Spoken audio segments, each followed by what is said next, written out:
Bonjour, je m'appelle Fanny, j'ai 46 ans et je suis atteinte d'une sarcoïdose de type 2 depuis 4 ans. Et on a découvert récemment que je souffrais d'une neurosarcoïdose également.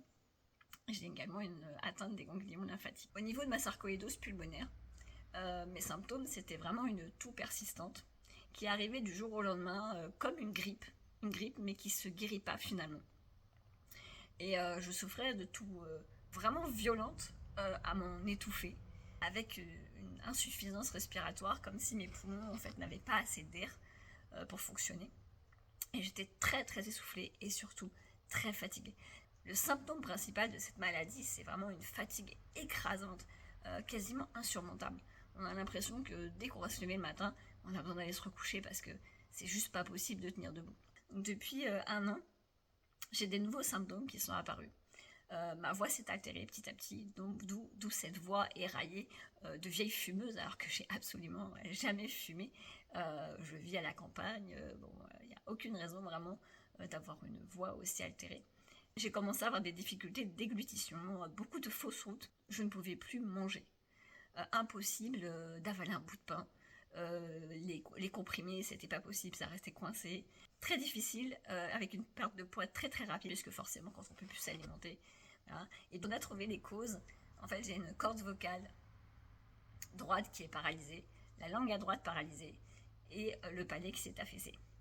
Et à gauche, j'ai un flou sur l'œil, donc permanent, une hypersensibilité auditive et une hypersensibilité olfactive. J'ai même des hallucinations olfactives. Je ressens des parfums qui n'existent pas. Donc quand à 4 heures du matin, on sent un parfum de fleurs, c'est qu'il y a quand même un petit problème. Les difficultés de cette maladie, c'est vraiment qu'elle est différente chez chaque personne. Deux sarcoïdoses pulmonaires de type 2 ne vont pas présenter tout à fait les mêmes symptômes, pas les mêmes intensités de tout. Et du coup, là où on est déjà sur une maladie rare, pas connue vraiment des médecins, parce que c'est pas que connu des gens, elle n'est pas vraiment connue des médecins. Les médecins savent ce que c'est qu'une sarcoïdose, ils connaissent le processus, mais ils connaissent pas vraiment les symptômes et ce que ça implique en fait dans la vie d'un patient. Et du coup, c'est souvent minimisé. Quand on explique aux médecins, on voit bien que ça lui parle pas, quoi. Mais même sur les groupes et les forums, quand on discute, vu qu'on retrouve jamais quelqu'un en face qui a tout à fait le même vécu symptomatique que soi, bah, ça nous isole encore plus. On souffre déjà d'une grande isolation sociale due à notre maladie, parce qu'elle impacte tellement notre quotidien et les autres qu'on va avoir tendance à s'isoler, et pour se protéger, et puis pour pas emmerder tout le monde. On se sent quand même vraiment très très seul, il faut bien l'avouer, même quand on est très bien entouré. Je vais essayer de vous faire des vidéos assez courtes pour pas que ce soit trop chiant, comme un journal intime, le journal intime de ma maladie en fait. Ceux qui se reconnaissent se sentiront peut-être moins seuls, et je vais essayer de vous partager tout ce que j'ai expérimenté depuis 4 ans pour essayer de survivre, parce qu'on peut vraiment appeler ça de la survie des fois.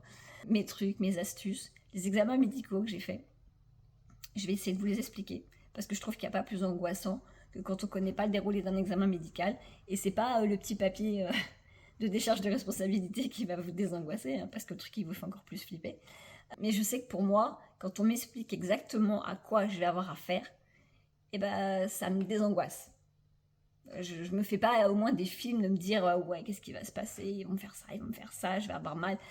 Si déjà on peut soulager ce stress dont vraiment nous on n'a pas besoin pour cette maladie, parce que le stress accentue énormément la maladie. Je vais vraiment te partager tout ce que j'aurais aimé savoir en fait dès le début.